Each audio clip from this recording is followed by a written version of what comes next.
4 games gone in the Premier League. Let's take a look at Craig's best 11 of the early season. It's only 10% of the season gone, so we'll forgive you if these things change. Good starters. Yeah, I mean, Ederson in goal, obviously quality keeper, playing behind the champions at the moment. You know, still has a lot to do in terms of what he has to do with his feet, as well as making saves. So he's been, you know, Alisson's obviously been injured, and some other good goalkeepers out there. Alexander-Arnold's been part of a great start for Liverpool, Ross, alongside Van Dijk there, who you just put in any team at the moment. And then we were kind of wondering about the other centre-half on the left side. Now, Digne's been excellent for Everton and gets up and down that left side. You remember it used to, for years, it was Baines and Pina down that side. It's a changing of the guard with Digne getting up and down there. Very experienced player. And Laporte, who's injured now, but got injured in the 4th game, but was called up to the French national team for the first time, which is a bit of a disgrace in itself, because he should have been in there a long time ago. Personality clash. But now he's injured, and that's put the Man City defence at a bit of... they're a little bit short there. Going forward, an injury-free season for De Bruyne would be fine this year, because it was a bit of a problem last year, and he started the season brilliantly. As is Fabinho. Fabinho has done a great job in that holding midfield role for Liverpool.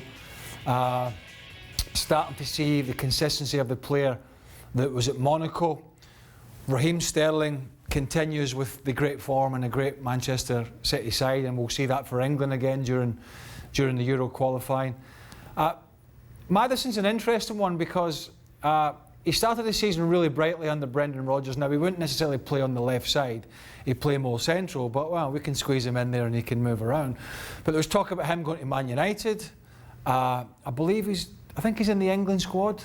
I'm not sure, I can't remember, don't know. Anyway, I can't remember about that. I think he is. Yeah, he is in the England squad. Is he? Help me. Yeah. Yeah, he is. I thought he was. And, you know, he's been in it before, but yeah, he's floating around there as a playmaker. And a good Leicester side with nice balance, and a very proactive manager in Brendan Rodgers, who wants to get the ball down and play. Aguero's going to be in the team because he started great again, and the big surprise, Teemu Pukki. Teemu Pukki. Yeah. But I'd leave that to you because you've been working on it. He's not in the England squad though. No, he's not in the England squad.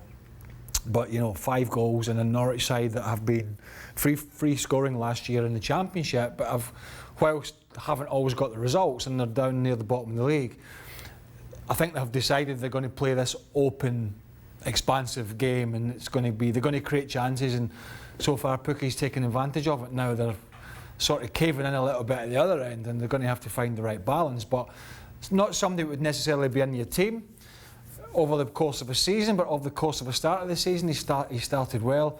And all those players, and there are others, but all those players have played and started really well for the club. There are many, many more out there, but they would be the pick of the bunch for me at the moment. Just the guys that have, you know, made a little headline or maybe a little surprise, and that would be my 11. I'm sure it's not the 11 of most people out there, and let us know your feelings in the comments bit at the bottom of this, as you normally do. They already have. I was going to ask you as well, it's just your general feelings on how the start of the season's gone. Who are you thinking is sort of, you know, flying under the radar a little bit and may come good in the next few weeks as we get back from international break? And similarly, out of those, who do you see as maybe sort of fading away as some of the bigger tests come? The players? Yeah, well, or either, yeah, clubs as well. Well, I think the Pukki will fade away, obviously, with the problems that Norwich are going to have. I think maybe Digne could come under pressure from somebody like Ben Chilwell at Leicester for that kind of position. If Man City can... And Andy, we never mentioned Andy Robertson, did we? No. Should really have put... I've missed a beat there. We could do an 11 of left-backs. But Digne started the season great. I mean, I should really have... I could change that to Andy Robertson, actually. That tells you how much thought I've put into this. So I could actually change it, but, you know, I'm not going to, just because we can't be bothered changing the graphics. So, you know, he'll come under pressure, but he has played well. Yeah. He's just not in a winning side every week. You know, some guys like that will start to struggle. You know, City have had problems at the left-back area. You know, Shaw's been injured and they've had some problems at left-back area at Man United. All the sort of bigger teams. Danny Rose has been all right at Tottenham. So there are areas where, you know, Tottenham have got to get going. If you're talking about teams that got to get going. Crystal Palace are actually, after looked like Roy Hodgson was going to be bumped, they're sitting, I think, 3rd or 4th at the moment. Yeah. So they've turned around. And Sheffield United have been competitive. You know, they beat Palace. They came back from 2-0 down to get a point at Stamford Bridge. So they've been competitive, and Villa have signed a lot of players.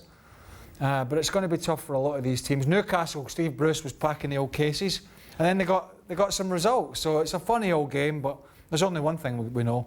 The two teams at the top at the end is going to be Man City and it's going to be Liverpool, and the rest are going to be playing for the Champions League spots or the relegation. And a very quick word on your kids at Chelsea. Well, not your kids, but the kids at your Chelsea. Tammy Abraham's done better than I thought to start, but I don't think that will last. But Mason Mount, and credit to Lampard, although he needs to get results, there's no doubt about it, but he's given Mason Mount his head. And the young lad, whenever I've seen him play, isn't looking like a young lad that's got the weight of, you know, 40,000 people or a Premier League performance on his shoulders, as so many do. I know that myself. The pressure can be telling. He's gone out there and he's expressing himself, and Lampard's allowing him to do it. And so that's been really good to see from a youngster's point of view. The bottom line, though, is that Chelsea, they're going to have to get results, no matter if they've got a transfer ban or not. Right, OK. Well, that's the opening thoughts of the opening few weeks as we go for the international break. And when we come back, no end of storylines as we continue the season.